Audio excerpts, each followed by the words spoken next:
This video is about Chiron. Many of my clients, particularly because they are star seeds, have Chiron prominent in the chart. So I want to give a teaching about Chiron, and it is just about to move from Pisces to Aries. So the end of the last cycle. Pisces is the last sign in the zodiac, and it represents for me a precessional age. So we've just had a complete drop of the magnetosphere last night. Today is March 21st, 2018. We had X-class flares. We had Schumann resonance that was above 160 when it's usually 7.8. We've had deep earth tremors. There's a lot of sensation for Gaia in giving birth to herself. So I want to explore the wound of the last age and kind of what the archetypal energy of that chiroptic wound is as it moves into Aries, the new sign, the self-identity. Is it okay for me that I even exist? Okay, Aries is like the beginning of things, and Pisces is the end of things and is very much the unity consciousness, but is also like almost like the victim mentality. Like we need to be healed, we're so wounded. And the great thing is the message that I've gotten is that we are healed, and now it's the time to move forward as the healers, as the great shamans of the golden age of Gaia. So here's the basic wound. Okay, the story of Chiron is that during the time of Lemuria, there were these beautiful mermaids. There were sea nymphs. There were beings of light who lived in the waters. And the interdimensional gods, Saturn, who is Kronos, and Zeus, and Neptune, who is Poseidon, Zeus, who is Jupiter, and other interdimensional beings came to this planet, and they were in love with the incredible, beautiful women of Earth. And what happened in this particular story is that Saturn came down, saw a beautiful sea nymph, and decided that she would be his wife. Okay, so this is also like the getting, the grabbing of the divine feminine. And in this story of many of the Greek myths are the same. Saturn disguised himself as a stallion, and he raped a beautiful sea nymph. So the first wound of Chiron was the grabbing, the getting, the ruination of the divine feminine, and the rape. So to be feminine was profoundly scary, okay? Because if you were beautiful and you were a woman and you were feminine, you could be raped. So don't be too beautiful, don't be too feminine, and hide yourself, cover yourself up. Okay, so that's the original wound, like that we're not allowed to be beautiful beings of light. And then what happened is the sea nymph during the pregnancy was, pondering all of these like what to do scenarios because she had been raped and now she's pregnant. Who is she anymore? Her self-identity, does she have the right to exist? And many other beings at the time, like Poseidon, decided that Selassie, a mermaid, was going to be his wife, and other stories like that. Jupiter was having tons and tons of wives and so forth. And these were interdimensional beings who came to Earth and had their way with the women of Earth. So this is really marked in the psyche of humankind. And what happened with the star seeds in many charts that I'm seeing is the star seeds chose some very deep ancestral wounding. They chose like the most difficult wounds, and they incarnated into families where they could have those wounds. And then even the starseed parents, so for instance, my own daughter has Chiron conjunct the ascendant, and no matter what I did at the time of her birth, in a hospital, things were pretty difficult. I wasn't allowed to make any sound. They poked my cervix. They threatened me with inducing the labor. they they grabbed her and spanked her and slapped her when I was having this beautiful moment of sunshine, conjunct Alcyon upon her beautiful angelic head. They tried to grab her and give her vaccinations and so forth. Some of you know that story about how I was so upset a tornado came right down through the streets of Newburgh, New York, and looked us right in the window and turned off all the power in the hospital so that I could have my child in my arms. But anyway, so no matter what we did as starseed parents even, our children also needed these chiroptic wounds to let the light come in, to heal the ancestral lines, the damage that was done here on Gaia, that we chose to, as the experiment of free will, to know all things, the knowledge of good and evil. So anyways, okay, so the rape, and the mother is not sure what she's going to do. And when she gives birth to this being, it is of the Chimera group, so it's part interdimensional God. So it's an immortal, it has godly powers. It's part horse, and it's part sea nymph, so it's in the Chimera group, which was prevalent also on this planet. And there are many pictures from the Greek myths of things that are part fish and part lion and part goat. There was a lot of experimentation on this planet. So then what the mother, the sea nymph, does is she has to give up this child. She doesn't know how to raise something that's part horse, and so she abandons her child, and that's the next wound. And the child, feeling like an abandoned outcast, goes and lives in a cave to heal the wounds.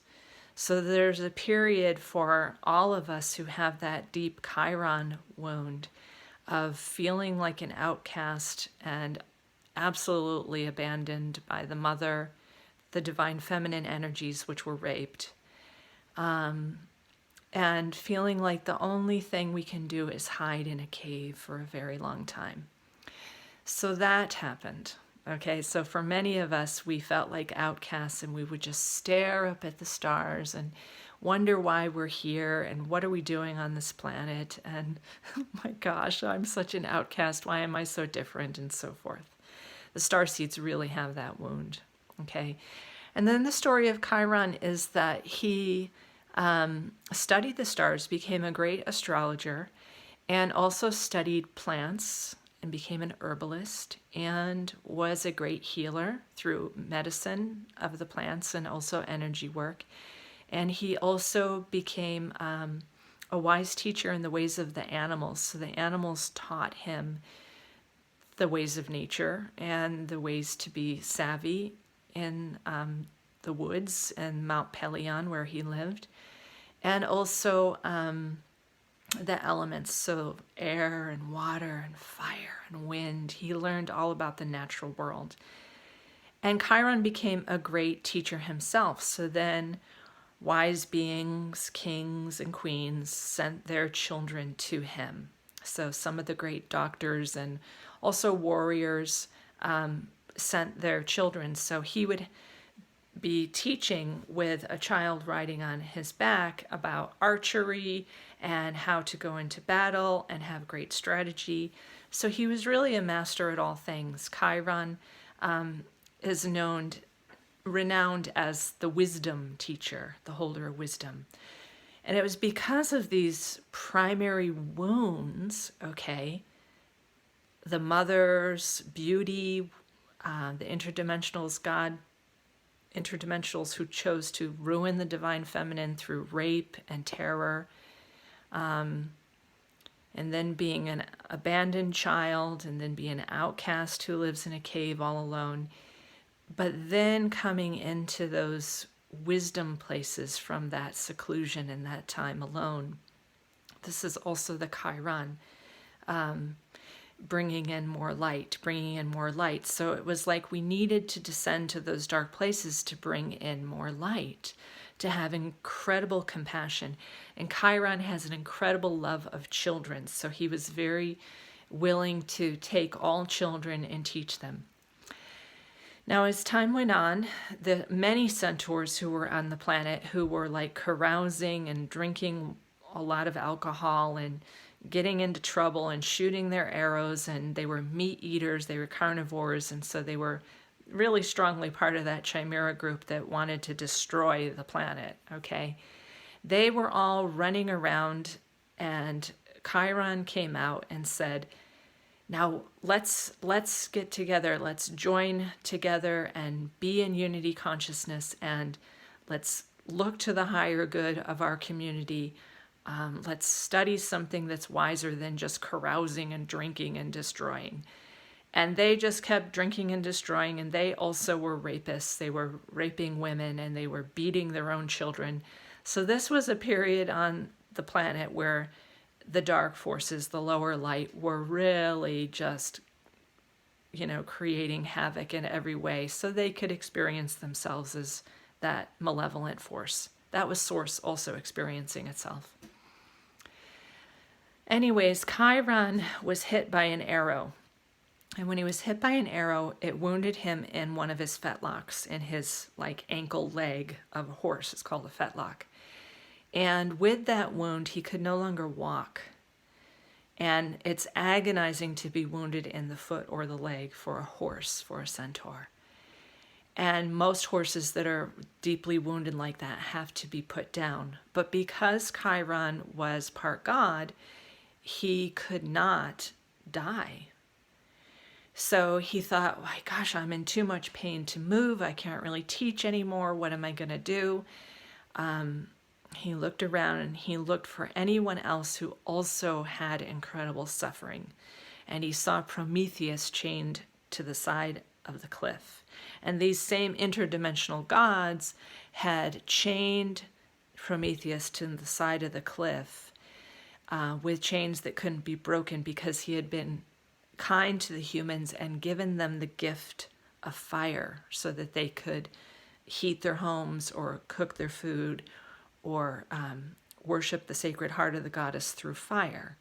Well, that was a big no-no to the interdimensional gods, and so he was chained to the side of a cliff, and an eagle came and ate out his liver every day, and then at night he would regrow his liver, and then the next day the eagle would come and rip out that liver again, and he was in this continual cycle of pain that he couldn't escape. But Chiron, being part god, said, ooh, I can break those chains, and I can take Prometheus's place, and I can suffer, and he can go free. And this is the part of the story that really gets me, okay? So I'm saying it as calmly as I can now, because when I'm doing an astrology reading, I'm usually crying because I can see in the chart where this person has agreed to take on a great wound, a really deep pain for the collective, and heal that within themselves with forgiveness and wisdom and grace. So Chiron frees Prometheus, and Prometheus is able to ascend, and Chiron chains himself to the side of the cliff. And the eagle comes to eat his liver, and he just sits in meditation on the side of the cliff and says, yes, I have at least set someone else free. And my fetlock is wounded, my leg is damaged, so I might as well be chained to the side of the cliff and take on whatever suffering I can to help humanity. And this is the real key, okay, to the galactic shamans who have come here and taken on a lot to heal the ancestral wounds. And as we're changing from Chiron being in Pisces at 29 degrees in many minutes, and on April 18th, Chiron will go into Aries, where we can all affirm, I have the right to be here. Aries starts things brand new. Well, here's the last piece. After taking on the wounds of Prometheus, who gave fire to humankind, Chiron is just allowing himself to be in that state of transcendent oneness with all. Okay, that's Pisces. And the unity consciousness that he is there doing everything he can to be of service. And the gods look down at him and say, no one can avoid that beautiful heart, that incredible being who gave himself completely to heal all the wounds of humankind.